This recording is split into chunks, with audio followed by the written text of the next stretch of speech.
Hello दोस्तों, कैसे हैं आप सभी। उम्मीद करती हूँ आप सब अच्छे होंगे, स्वस्थ होंगे और अपने जीवन में मस्त होंगे। तो चलिए आज की कहानी शुरू करते हैं।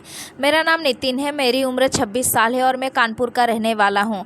आज मैं आप सभी को अपनी पत्नी के बारे में बताने जा रहा हूँ। उम्मीद करता हूँ आप सभी इसे पूरा सुनेंगे। तो चलिए कहानी शुरू करते हैं। मेरे परिवार में मेरे मम्मी पापा और मैं हूँ। मैं अपने पापा मम्मा का इकलौता बेटा हूँ। मेरी माँ पापा मुझे बहुत प्यार करते हैं। मैं देखने में इतना सुंदर तो नहीं हूँ कि कोई भी लड़की मुझे देखते ही पसंद कर ले। मेरे दांत आगे ज़्यादा निकले हुए हैं और सर पर बाल भी कम हैं। इस वजह से मैं आज तक एक भी लड़की पटा नहीं पाया। मेरी 2 शादियाँ हो चुकी थी, लेकिन दोनों पत्नियाँ मुझे छोड़कर चली गई, इस वजह से कि मैं अच्छा दिखता नहीं हूँ। वह दोनों की शिकायत यही रहती है कि तुम अच्छे नहीं दिखते हो। मेरे दोस्तों के सामने मेरी बेइज्जती होती है। इस बात को लेकर हम दोनों के बीच बहुत लड़ाइयाँ होती थी। फिर पहली वाली से मेरा तलाक हो गया। दूसरी से शादी की तो दूसरी भी वैसी ही निकली। बहुत ज़्यादा खूबसूरत होने के कारण वह मुझे कुछ नहीं समझती थी। फिर इस बात को लेकर हमारे बीच में फिर से लड़ाई शुरू हो गई। फिर वो भी मुझे छोड़कर चली गई। 2 शादियाँ टूटने के बाद मेरी शादियाँ हो नहीं रही थी। आसपास के लोग मुझे ताना मारने लगे थे। फिर मेरी मम्मी ने एक रिश्ता लाया मेरे लिए। फिर तीसरी शादी की तैयारी होने लगी। तीसरी बीबी आई। वह तो शुरू में बहुत अच्छी थी, बहुत मुझे मानती थी, मेरे मम्मी पापा को भी मानती थी। मेरी तीसरी बीवी का नाम आरती है। आरती देखने में उन 2 मेरी बीवी जितनी खूबसूरत तो नहीं थी, लेकिन फिर भी ठीक ठाक ही थी। मेरे से तो कई ज़्यादा बेहतर थी, लेकिन मेरी बीवी थोड़ी मोटी थी, तीसरी वाली, और मैं एक कांडी की तरह पतला सा था। आसपास के लोग चिढ़ाते थे कि तेरी बीवी एक फूंक मारेगी तो तू उड़ जाएगा, तेरी बीबी तेरे को हाथों से उठाकर फेंक न दे कहीं। यह सब बोलकर आसपास के लोग मुझे बहुत चिढ़ाते थे। एक दिन मैं अपने बीवी के साथ बाहर जा रहा था कहीं घूमने। तब रास्ते में मेरी बीवी की कुछ सहेली मिल गई। मेरी बीवी ने कहा, यह कहाँ से आ गई, कहीं इसको पता न चल जाए कि यह मेरा पति है। फिर मेरी बीवी ने मुझसे कहा, आप उधर जाकर कुछ खरीद लो ना मेरे लिए। मैं जानता था कि वह मुझे यहाँ से भगाना चाहती है, इसीलिए उसने कहा कुछ लाने के लिए, लेकिन मैं आरती को कुछ नहीं बोला। मैं चला गया। मैं कहीं दूर जाकर छिप के उन लोगों को देख रहा था। फिर मेरी बीवी अपने दोस्तों के साथ बात कर रही थी। दूर से मुझे कुछ सुनाई तो नहीं दे रहा था कि क्या बात कर रही हैं, लेकिन हंस हंस के बात कर रही थी। फिर वह चली गई। फिर मेरी बीवी ने मुझे आवाज़ लगाई। मैं आया। फिर मैंने आरती से कहा, तुम्हारी सहेली आई तो मुझे मिलवाया क्यों नहीं उससे, मुझे दूर क्यों भेज दिया तुमने। तब आरती ने कहा, अपनी शक्ल देखी है आईने में। क्या कहती मैं अपने दोस्तों से कि मैं उनके पति को जो देखकर चिढ़ाती थी, आज मुझे उनसे बदतर पति मिल गया है। वह मुझ पर हंसती, इसीलिए नहीं बताया। यह जो तुम्हारे दांत है ना खपड़े की तरह निकले हुए, वह मुझे ज़रा भी नहीं पसंद। मन तो करता है तुम्हारे दांत पर एक घुसा मार दूं कि अंदर चला जाए। उसकी वजह से कितने मेरे को बेकार लगता है। हमारी फ़ोटो भी अच्छी नहीं आती है। और यह तुम्हारा टकले पे तो बाल तो कम नहीं है, कम से कम टोपी तो लगाया करो। अपनी नहीं, तुम मेरी इज्जत का तो ख्याल रखा करो कि मैं कैसी हूँ और तुम कैसे हो। आज के बाद बाहर आओ ना, मेरे साथ मुंह बंद कर कर ही रखना, मुंह मत खोलना, ना हंसना ना कुछ बोलना। मुंह पर मास्क लगा लो, तुम्हारा दांत नहीं दिखेगा, और सर पर टोपी। फिर यह सब बोलते हुए मेरी बीवी बहुत गुस्सा हो गई। मैंने कहा, चलो तुम्हें कुछ खिला देता हूँ। उसने कहा, मुझे नहीं खाना, मैं आगे तुम्हारे साथ नहीं जाऊँगी, मैं यहीं पर खड़े रहूँगी, जो तुम पार्सल लेकर आओ फिर चलेंगे घर पर। तब हम घर पर आ गए।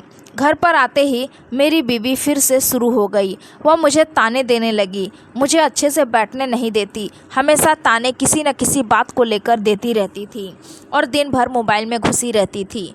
एक दिन मुझे पता चला कि वह एक लड़के से बात करती है। मैंने उससे कहा कि कौन सा लड़का है, मुझे भी बात करो ना।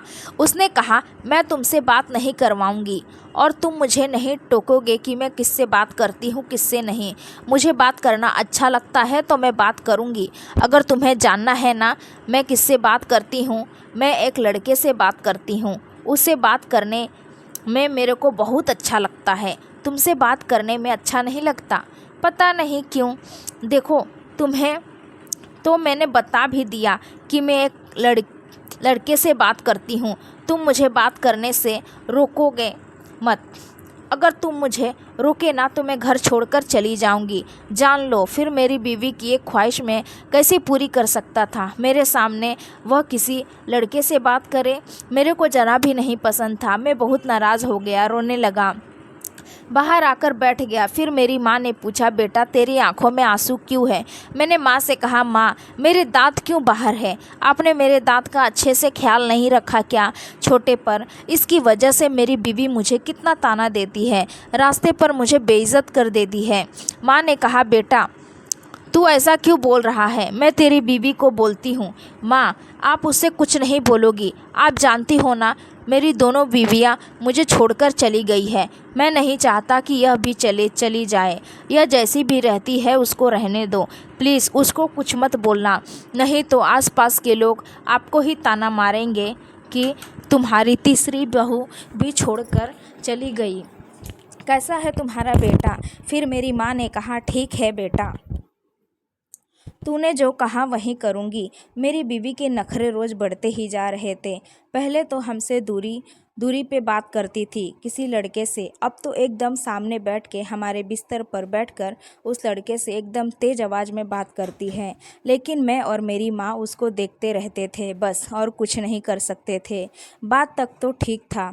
अब फ़ोन पर वह लड़के को घर पर बुलाने लगी थी। मैंने एक दिन टोका कि तुम फ़ोन करती थी, हमने तुम्हें मना नहीं किया, लेकिन यह लड़का घर पर क्यों है? आरती ने कहा, मैं इस लड़के से बात करती हूँ और तुम मुझे रोकोगे नहीं। घर पर बुलाई हूँ, बहुत दिनों से मिलने का मन कर रहा था। रोज़ रोज़ थोड़े ना बुला रही हूँ, हफ्ते में एक बार मेरे से मिलने आएगा, और इसके लिए तुम मुझे मना नहीं करोगे। अगर तुम चाहते हो कि मैं घर में रहूँ तो मेरी बात माननी पड़ेगी। मैं क्या कर सकता था, मुझे समझ में नहीं आ रहा था। मैं और मेरी माँ दोनों स्टैचू बनकर बाहर बैठे हुए थे और उसे ही देख रहे थे। वह लड़कों के साथ खूब हंसी ठिठोली कर रही थी। मैंने माँ से कहा, माँ मैं यह सब नहीं देख सकता, मैं जा रहा हूँ बाहर, आप ही बैठो और देखो। मैं यह सब देख लूँगा तो बार बार मेरे को वही याद आएगा। बेहतर यही रहेगा कि मैं यहाँ से दूर रहूँ।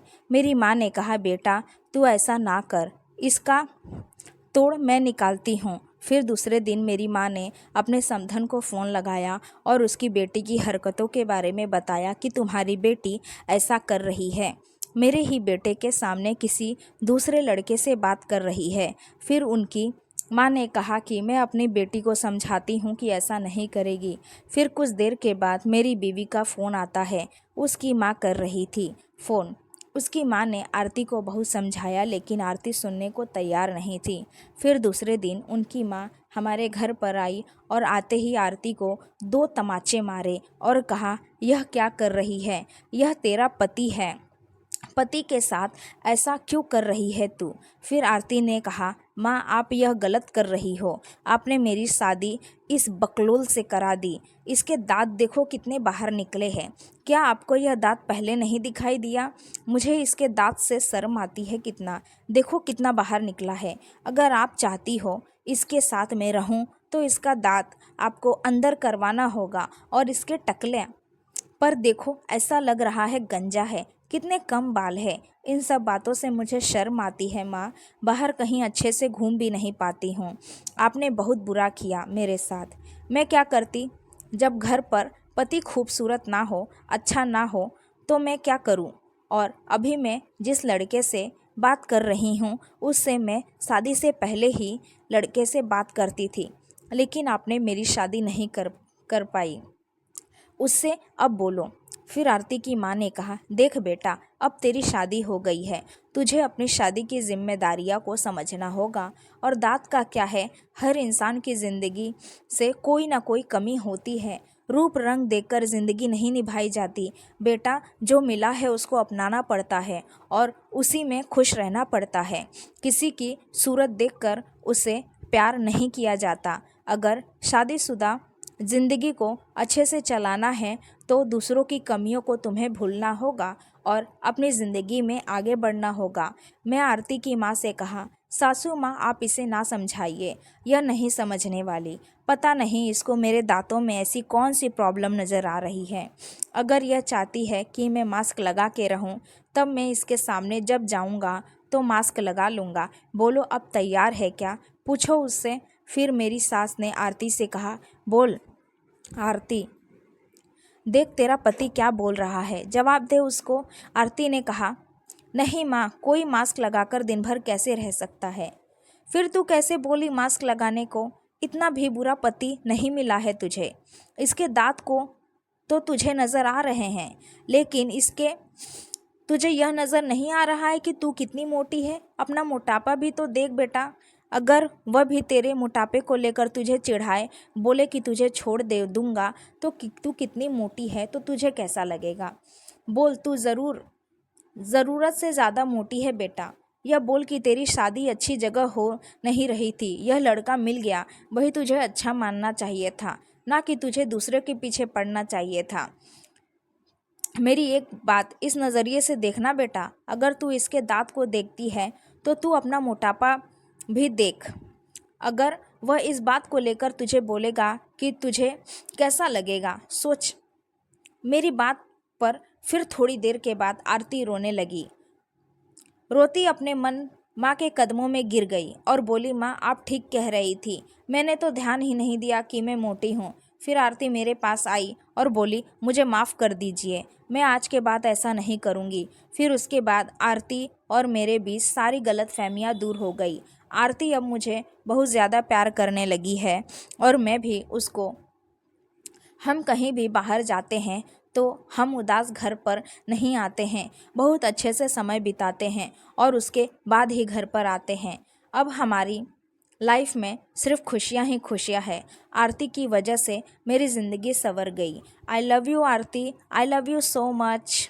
दोस्तों, उम्मीद करती हूँ आपको हमारी कहानी पसंद आई होगी। कहानी पसंद आई है तो वीडियो को लाइक करें, अपने दोस्तों के साथ शेयर करें। मेरे चैनल पर नए हैं तो मेरे चैनल को सब्सक्राइब करें और नोटिफिकेशन बेल को ऑन करें ताकि आने वाली हर वीडियो की अपडेट सबसे पहले आपको मिले। Thanks for watching video.